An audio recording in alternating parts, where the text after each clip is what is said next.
పతి సాటి లేని ఘనుడైనా నీరజాక్షి అలిగే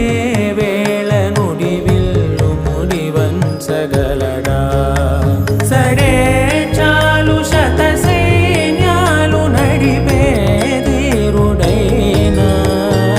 వసుధావాణి మిథిలావేణి మది వెనుక పలుకు పలుకులెరుగగల